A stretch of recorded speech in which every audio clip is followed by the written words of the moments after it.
Jadi Ganas Anar ini suatu gerakan nasional anti narkoba. Majelis Ulama Indonesia, kita berada di 33 provinsi, kabupaten dan kota. Tadi sudah disampaikan oleh Pak Kiai Arief bahwa bagaimana memberikan suatu sosialisasi, edukasi, dan juga konseling itu sudah banyak dilakukan. Dan ini sebagai upaya untuk memberikan suatu pencegahan dan kepeduliannya Ganas Anar ini pada masyarakat, di mana masyarakat itu mempunyai hak untuk hidup secara baik, hidup secara normal, bisa produktif, namun lingkungan yang kemudian menyebabkan sehingga terjerumus di dalam penyalahgunaan narkotika. Nah, inilah yang kemudian kami tidak pernah lelah untuk terus melakukan suatu edukasi, sosialisasi, baik itu di organisasi masyarakat, di sekolah, dan juga ormas-ormas, supaya terus mengingatkan karena lingkungan yang dengan membujuk, mengajak, kemudian memberikan iming-iming itu yang akan menjerumuskan. Tentu ini akan menjadi suatu pembelajaran dan jadilah kita untuk bisa melindungi diri sendiri dari bahaya narkoba. Nah, dengan demikian maka tadi sudah disampaikan bahwa narkoba itu adalah tidak baik, narkoba itu adalah haram, narkoba itu adalah juga hal yang bisa menjerumuskan dan menyebabkan ada gangguan-gangguan kesehatan, juga kesehatan mentalnya, kejiwaannya, perilakunya, rasionalnya, itu yang menyebabkan sehingga menyalahgunakan narkotika. Nah, kalau melihat apa yang selama ini kami berikan edukasi itu adalah memberikan kesadaran kepada keluarga, yang bagaimana keluarga itu mempunyai ketahanan, ketangguhan, sehingga keluarganya itu tidak masuk di dalam narkoba. Nah, ini yang kami selalu terus lakukan, terus menerus. Nah, terkait dengan kasusnya Ahmad Zoni, ini menjadi pembelajaran juga kita semua. Ya, tidak juga Ahmad Zoni, semoga Ahmad Zoni ini bisa menjadi pahlawan lah. Pahlawan apa? Ya, pahlawan dengan segala macam bahaya narkoba dikonsumsi, digunakan, disalahgunakan. Kemudian kalau sekarang ada di Nusa Kambangan itu juga proses hukumnya kita ikutin, nanti bagaimana jerat hukumnya dan segala macam terkait dengan hukum nanti bisa menghubungi dengan pengacaranya, karena masih belum ada informasi yang lainnya. Dan saya juga belum bertemu dengan keluarganya, juga belum memberikan informasi apa-apa sampai saat ini, namun pernah memberikan suatu konseling bagi Ahmad Zoni yang saya secara pribadi mengikuti kasusnya Ahmad Zoni di kasus yang kedua dan ketiga, dan saya selalu memberikan suatu konseling, dan yang saya lihat perubahannya itu sudah ada baik. Terakhir merencanakan untuk membuat kegiatan di lapas yang sudah Ganas Anar lakukan adalah dengan dakwah dan konseling, dan kami akan terus melakukan di lapas-lapas untuk memberikan dakwah kan itu sangat bermanfaat untuk bisa merubah pikirannya, emosionalnya kembali kepada Allah, bahwa kita ini hidup hanya sementara, bahwa hidup ini harus kita manfaatkan dengan baik. Nah, ini yang terus diberikan suatu konseling, karena konseling itu apa? Pendekatan yang dilakukan yang dalam suatu modelnya Ganas Anar itu adalah konseling terpadu artinya dengan pendekatan spiritual, perilaku, rasional, emosional itu diberikan. Nah, ini pengalaman waktu di Lapas Tangerang diberikan seperti itu, dan itu sangat membantu mereka untuk mempunyai harapan hidup. Kita orang yang salah di penjara, tentu kita juga tidak boleh kemudian menghukum bahwa dia akan rusak seterusnya, bahwa dia tidak akan berfungsi, dia menjadikan lingkungan tidak bersih, tidak. Kita tetap harus berpositif thinking, tetap harus mengingatkan, tetap harus mendorong supaya semua warga negara Indonesia itu adalah sehat secara jasmaninya, rohaninya, produktif. Dan ini yang juga perlu diingat bahwa Ganas Anar yang masih di bawah MUI adalah selalu mendorong dan ingin mewujudkan program prioritas Presiden Bapak Jenderal Prabowo pada Astra ke-7 tentang narkoba. Bagaimana menuju Indonesia bersih narkoba dan bagaimana menjadikan Indonesia itu emas di tahun 2045. Tentu semuanya yang penyalahgunaan narkotika harus pulih, harus sehat, dan harus kembali kepada fitrahnya sebagai hamba Allah. Ibu, mungkin sedikit ada ini masih rasa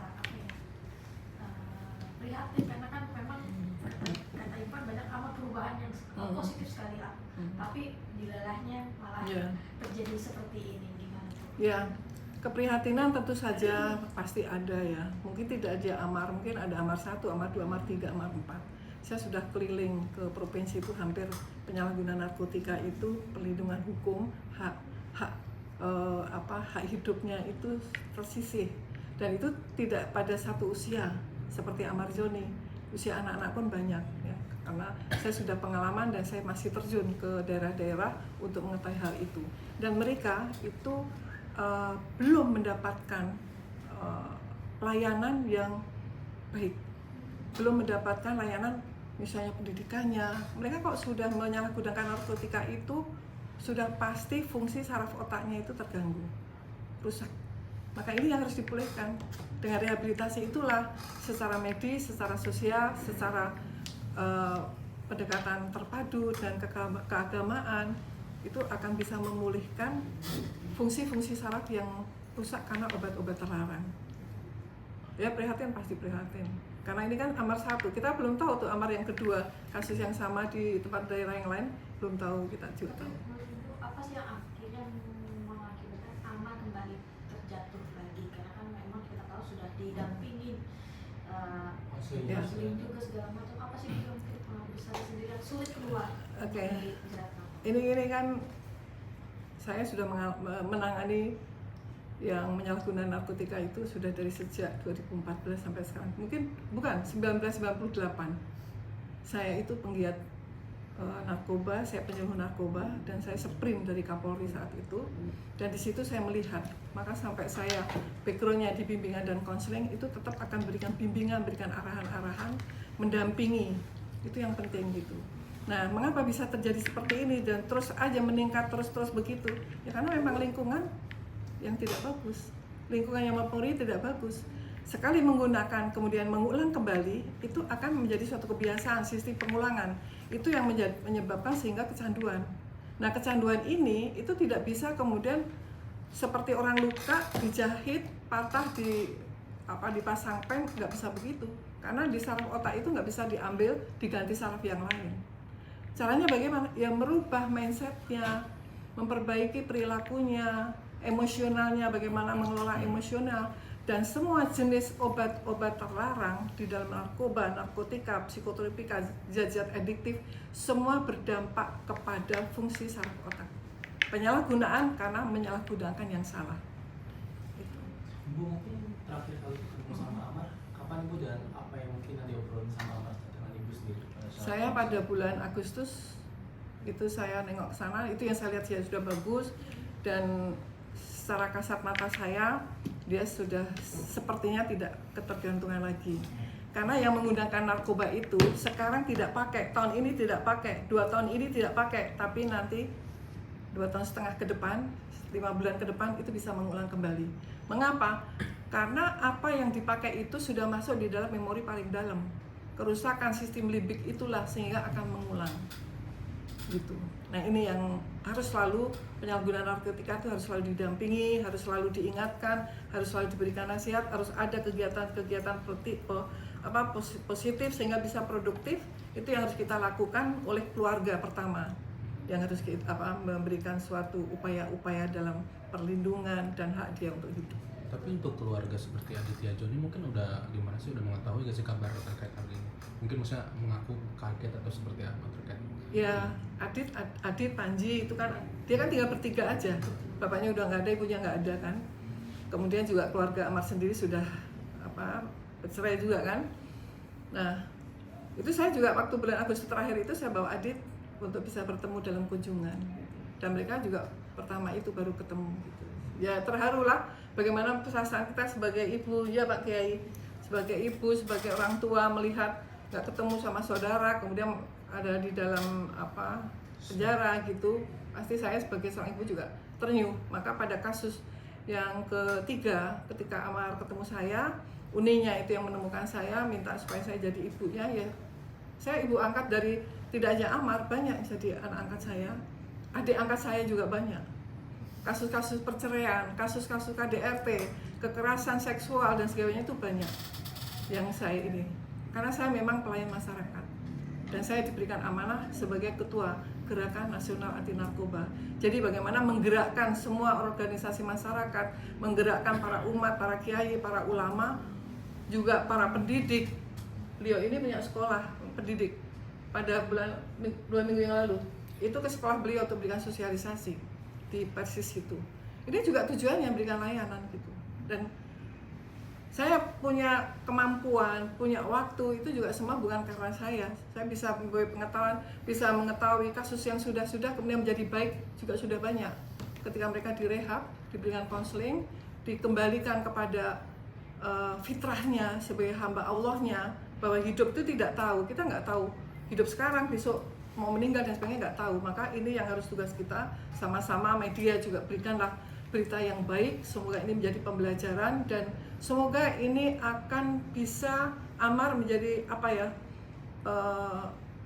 memberikan contoh kepada yang lainnya bahwa kalau menyalahgunakan narkotika bisa kasus hukumnya seperti ini. Padahal penyalahgunaan narkotika ikrahnya di kasus ketiga adalah rehabilitasi. Nah, dia adalah di penjara. Nah, ketika di penjara dia sudah menjalani, tapi baru mau keluar, kira sebentar lagi mau keluar ternyata ada lagi. Nah, ini kan suatu yang menjadi perhatian kita semua. Tidak hanya juga kita masyarakat, juga mungkin para pimpinan semua, sehingga kebijakan-kebijakan, keputusan-keputusan sesuai dengan perbuatan dan yang memikirkan namanya kemanusiaan. Terakhir Bu, mungkin sudah ada komunikasi belum sih Bu? Adit atau Panji Bu yang pasca dipindahkan hari ini Adit atau itu kemarin kuasa barusan hukum? dari keluar kota, jadi saya belum ketemu, belum juga komunikasi. Sampai hari ini kuasa hukum? Kuasa hukum itu 3 hari yang lalu, waktu 3 hari yang lalu lah, itu pun saya telepon. Gitu. Jadi emang nggak ada Ya. informasi sama sekali yang untuk Iya. pemindahan. Saya masih kehilangan kontak dan juga masih nanti mungkin dari sini saya juga akan mencari, tentu tugas saya juga akan memberikan kekuatan kepada Adit, kepada ini ya Panji gitu ya, supaya dan ya belum ini kan kalau di sana kan nggak bisa ditemuin ya kan, ya sudah, itu serahkan semua kepada Allah. Semoga ini adalah paling baik dan ini memberikan suatu ada berkah lah, ada hikmahnya lah buat Amar, buat kita semua itu. Iya. Ya, cukup dulu. Oke. terima kasih. Makasih.